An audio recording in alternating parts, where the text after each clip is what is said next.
Bonjour. Comme nous l'avons vu dans les précédentes vidéos, les expériences vécues dans votre enfance ont un véritable impact sur les croyances que vous entretenez à votre sujet ou dans votre vie actuelle.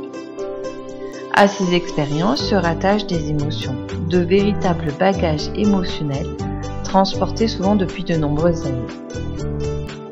Ces émotions non accueillies ou refoulées peuvent être à l'origine de stress, de tensions corporelles, donnant naissance à de nombreux symptômes, maladies ou comportements de dépendance. Je vais partager avec vous dans cette série de vidéos des outils et techniques permettant de vous libérer de toutes ces émotions passées et d'intégrer de nouvelles croyances plus positives et constructives dans votre vie. Nous allons commencer par ce que j'appelle la libération émotionnelle. En évacuant toutes ces émotions passées, vous allez pouvoir retrouver plus de paix intérieure et plus de sérénité. Mais avant de vous présenter les outils de libération émotionnelle, nous allons commencer par les bases pour mieux vous faire comprendre leur fonctionnement. Entre le XVIIIe et le XIXe siècle, des chercheurs ont commencé à observer la présence d'une sorte d'énergie dans le processus biochimique et à inventer des instruments capables de détecter ces champs électromagnétiques.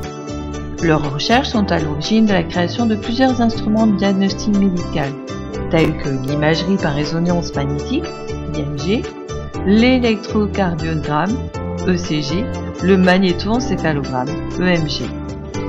Si vous êtes comme moi, vous ne savez pas exactement comment la télévision, la radio ou le téléphone fonctionnent. Mais vous savez que ce sont des ondes qui se propagent dans l'environnement. Comment des ondes peuvent-elles devenir des images? J'avoue que je ne sais pas trop. Nous sommes entourés d'ondes et nous en émettons nous-mêmes. Pour certains, ce concept peut être un peu nouveau.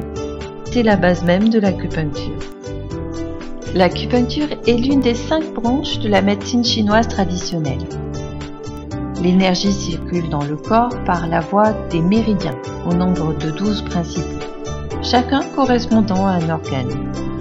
Par l'intermédiaire des points situés sur leur trajet, on peut agir directement sur les organes.